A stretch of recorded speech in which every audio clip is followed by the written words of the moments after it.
Defense ministers of Poland, Germany, France, the United Kingdom, and Italy, also known as the E5, met in Warsaw today. The focus was on integrating European defense production, continued support for Ukraine in its war with Russia, and even integrating Ukrainian military production with that of Europe. Furthermore, Polish Defense Minister Władysław Kosiniak-Kamysz reaffirmed that the Ramstein Contact Group for Ukraine will continue with U.S. involvement. And now joining us to discuss these issues and more is Diane, Senior Fellow at the Atlantic Council. Hello and good evening, and thank you very much for joining me on World News tonight. Great. No problem. Now, I'd like to start off, we've been talking about integrating production of military equipment and ammunition here in Europe for some time now. But what are the biggest hurdles that prevent this from happening more quickly?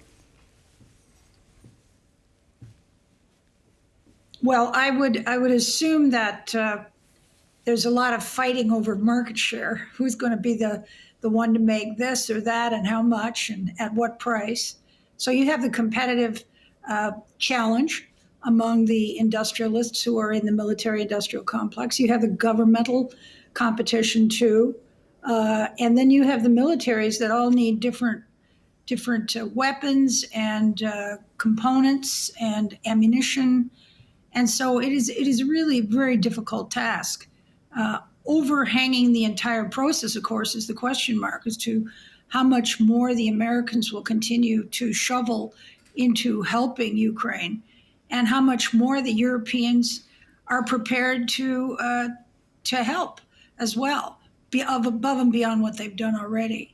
So this is, frankly, this is a do or die situation. It certainly is, and looking at the results of the meeting today, they still failed to agree to more defense spending above the 2% threshold. How long can Europe continue to put this off, especially with incoming President-elect Donald Trump coming into office very soon and setting the bar even higher? Yeah, he wants 5% commitment from the nations instead of 2%.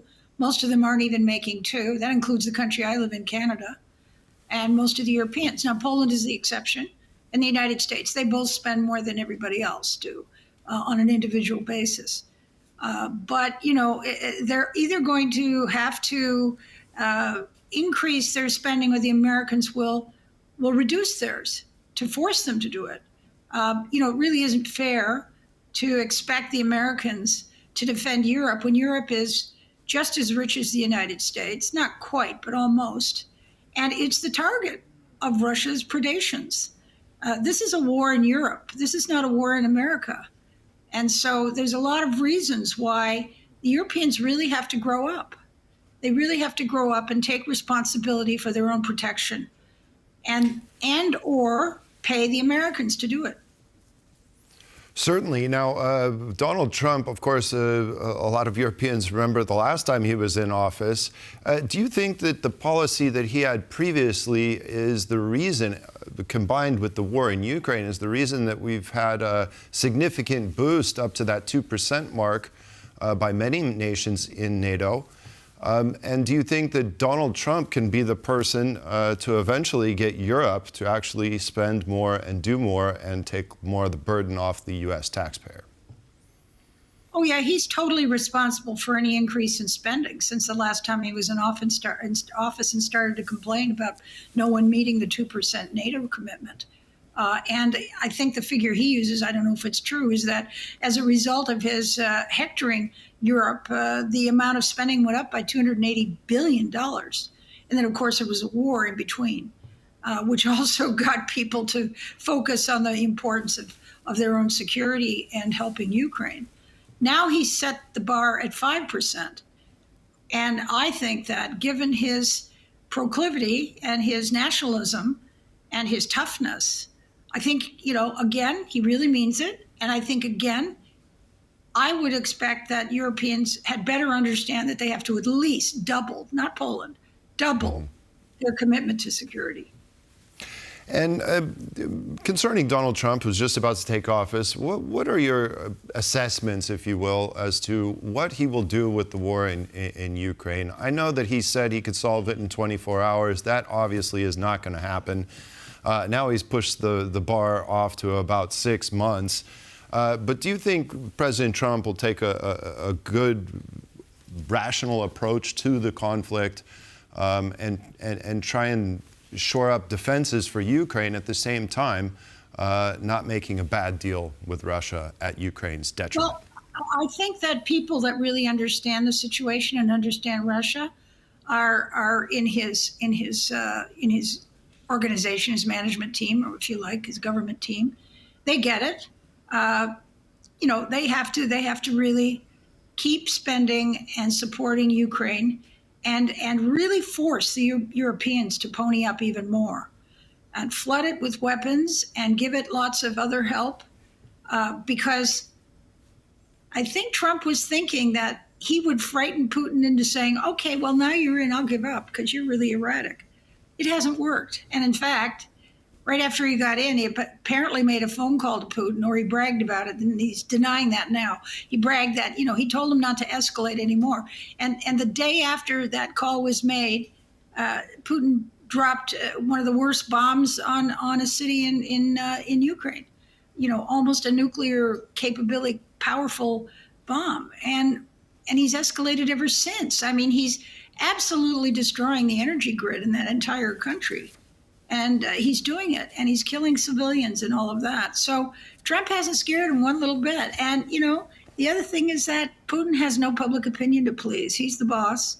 He's a dictator, and he doesn't get any pushback from his public. So they're long-suffering. They've always been long-suffering. I don't know if they have a brain in their head, the Russians, but they do. They suffer, and they do nothing. And so nothing's changed. And Trump is not... I think he actually thought he'd swagger in.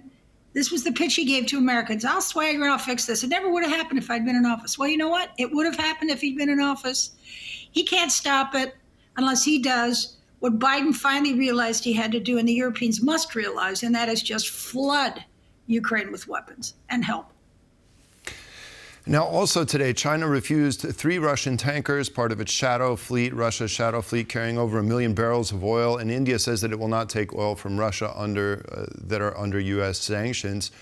This looks like the final act of President Biden. Very briefly, is this a good final act as Donald Trump gets ready to take the White House? Well, I think China and India have been accessories to the crime.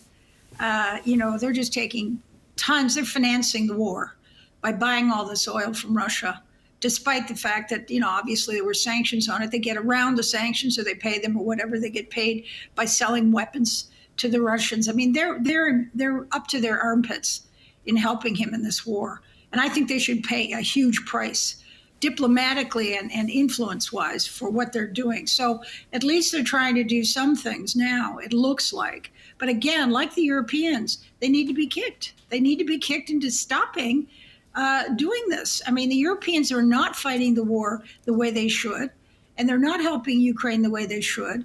And India and China are actually accomplices in helping him wage war. So, this is something that I hope that Trump does take on in a big way also. And, the pressure has to be on, because no one can expect the Americans to look after anything but America anymore, because, it's just horrendously expensive. Mm-hmm. And, Russia has to have its income cut off. I think what's going on in the Baltic is a good start, but I think that every bloody shadow ship that the Russians sell their sanctioned oil through should be stopped, impeded, inspected, made to tie up in port, confiscate the value of the assets, punish and penalize the owners and the captains and the crew.